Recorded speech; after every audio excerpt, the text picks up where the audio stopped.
today's my presentation basically will focus more on uh, extensive experiences that we have gained from across the world in designing and implementing quality apprenticeships. And these experiences are based both from the high income country, middle income country, as well as low income countries. And our we have proposed very successfully a new model of quality apprenticeship, which we are assisting in many countries. So I will share some of the our experiences in this regard.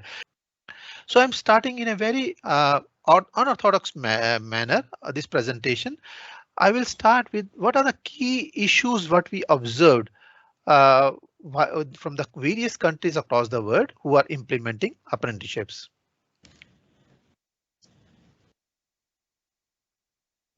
Despite known benefits, which you have already elaborated in your speech and the presentation, most countries are facing challenges in expanding quality apprenticeship. I'm emphasizing here the word expanding as well as quality. So quantity as well as quality together in that one. And the challenge is that yes, the countries who are starting from a low base, their numbers are increasing, but not fast enough.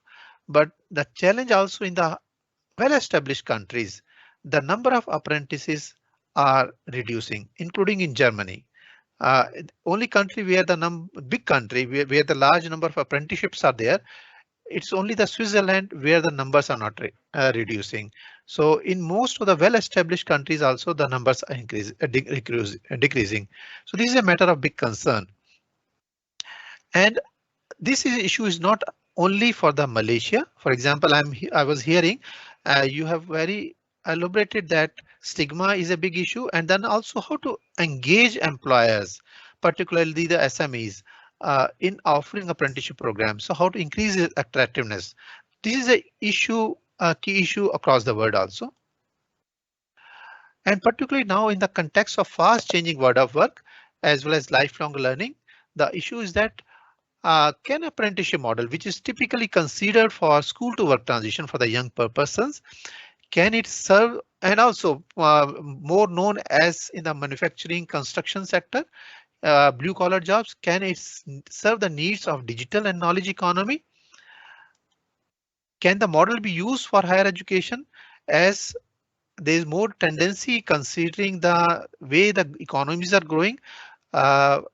More higher skilled workers are required and more people wants to go to higher education universities. So but can the apprenticeship model be used there? And also if more and more adult and older people needs reskilling and upskilling, how can apprenticeship meet that kind of need? Then some of the other important issues which are also related to the performance of apprenticeship systems and programs is even in your speech you also mentioned what is apprenticeship. In even in Malaysia there are some seems to be that different work-based learning programs are there. So the characteristics of apprenticeship differ across countries. So how to define what is apprenticeship and what should be the training and working conditions? In some countries, including in Malaysia, I believe in Malaysia they have the employment status, so they are considered employees, but in many countries they are not considered employees, they are considered trainees. So what should be the training conditions and what working conditions should be there? And does it has an impact in employers offering more apprenticeship places to them? Then the question also comes how the cost be shared between government, enterprises and apprentices. Uh, the question here is also typically it is considered that apprenticeship is between enterprises and apprentices, and governments has a role more of setting the law conditions or monitoring. Whereas when it comes to school based, where the TVET center provides the skills training to the young persons, government invests huge amount of money. So the question is that what is the role of the government in apprenticeship? And if we consider apprenticeship particularly is more relevant particularly in the fast changing world of work. So what governments should come forward and should contribute in this apprenticeship? Here in this one, I have my question also to the government partner representatives in this meeting. Have they ever calculated what is the per unit cost for the government if a student goes to a TVET center or college for acquiring a qualification, TVET qualification, or if the student goes to chooses an apprenticeship program and acquires a similar qualification? So what is the difference it makes to the government in terms of the per unit cost? And also it may not be very applicable for the Malaysia, but in many countries they have a huge informal economy, and how to upgrade apprenticeship in that one, because that lacks a lot of standards to be followed. So basically today's presentation I will cover some of these issues, but then we'll take up we'll take up these more issues during our Q&A session. So I will focus increasing on apprenticeship, what is quality apprenticeship, and what are the ILO's initiatives to support strengthening of apprenticeships in member states like Malaysia. So the focus is increasing because youth unemployment is a big challenge. So to promote employment for the young persons, then to match skill supply to fast changing labor market needs, because we all know that school-based systems, they always lag behind. That's there's a significant lag between the demand from the labor market and by the time they assess, readjust their supply in terms of infrastructure, training of the trainers, everything, it takes a long time. So there's always a gap between TVET centers supply and the demand of the labor market. Whereas in the apprenticeship, because the training is taking place in the workplace itself, so there's no gap between what is required by the industry and what the apprentices are learning. Of course, every country has a resource constraints.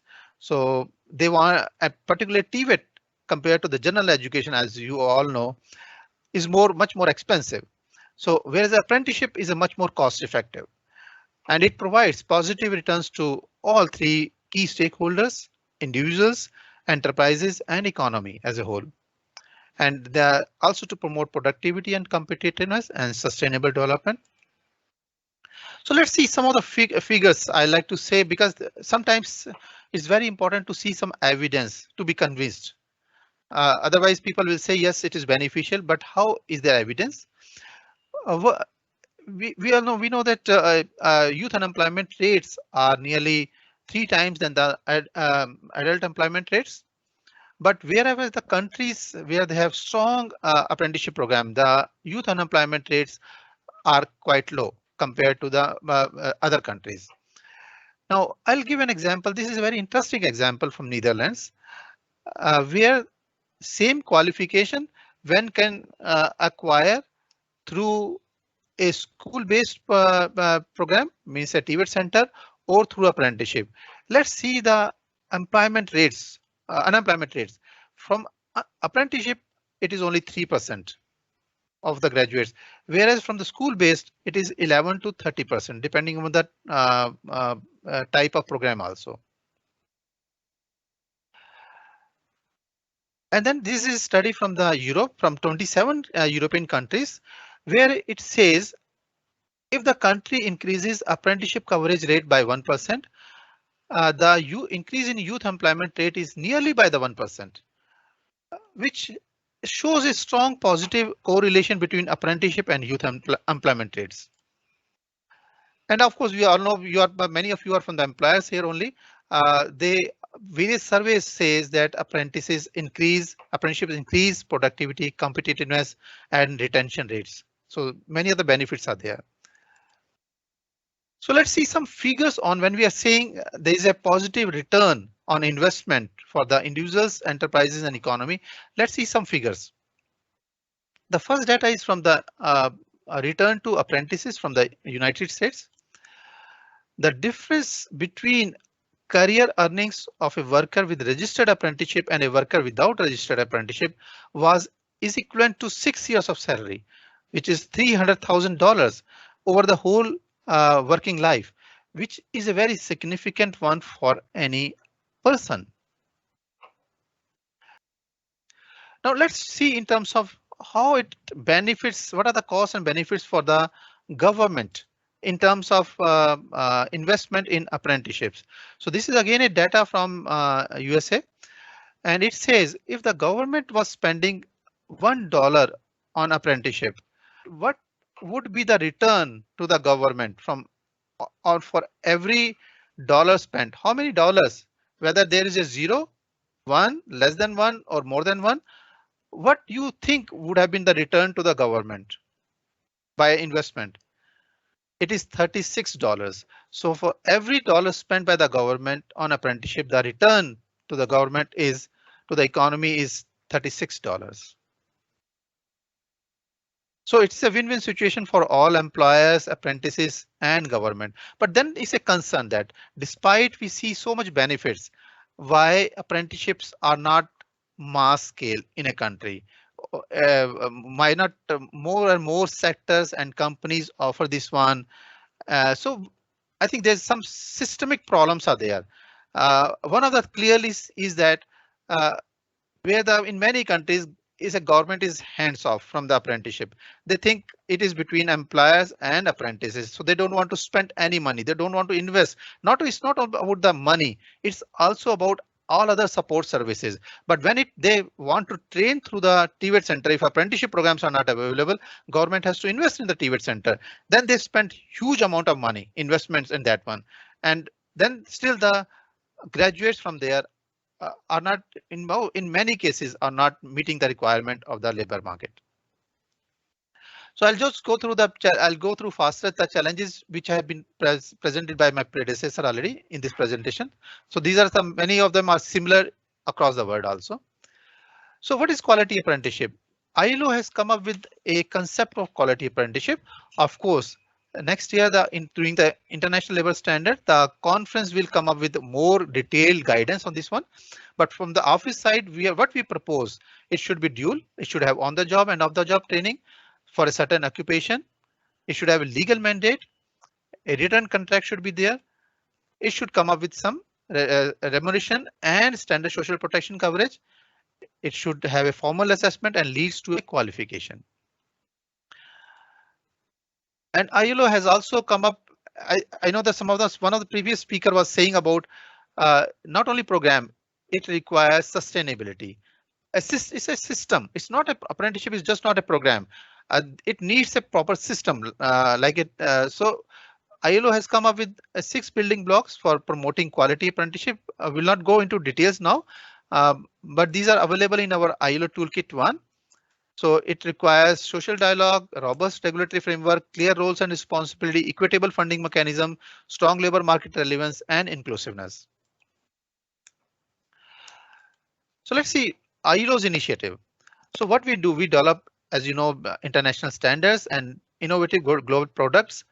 We build the capacity of constituents. We support them in developing or reforming their policy and standards, implement pilot programs, strengthen networking, knowledge sharing, and benchmarking. Now let's see, particularly in the case of apprenticeship, what we have recently done. Considering all the challenges and issues, we have taken a comprehensive focus. We have a comprehensive focus on coming with the support to the constituents in terms of various ways. First is developing new innovative publications, materials, which provides guidance to the countries. So this first one is a 2-volume toolkit. First volume is for policymaker, how they can establish a good policy and systems for apprenticeship. And then second volume is for practitioners in terms of designing, implementing, and evaluating programs in the companies and the training providers. And I'm just giving hyperlink. This will be available. You can share later on also. From this hyperlink, you can download the publication or you can see the digital version of the toolkits also. Then other things. What we are developing is now a new strategy on modernizing apprenticeship, particularly in the context of lifelong learning, and it is covering these 7 thematic areas. And you will see many of these are resonate with the what you have presented today. One, how apprenticeship can be suitable for the adult and older workers, how apprenticeships can be can provide skills for the digital and knowledge economy. Uh, uh, and this we are going to, and then the third one is how digital transformation can be used to improve the effectiveness and efficiency of implementing apprenticeships. How to engage effectively enterprises, particularly the small and medium enterprises in apprenticeship. Fifth one is how to improve the attractiveness so that more and more people join apprenticeships. Then sixth one is not all the programs are run through apprenticeships more. You have run also a lot of programs through TVET centers. Then how the various forms of work-based learning can be clubbed together with TVET center, and various forms of dual learning can be done so that their quality and relevance also increases. And last one is from the informal apprenticeship, which may not be applicable in your country. And ILO is providing support to more than around 35 countries currently on supporting their apprenticeship systems and programs around the world. So I have more slides, but I will stop here. But other slides I can show depending on the type of the questions we have during the Q&A session.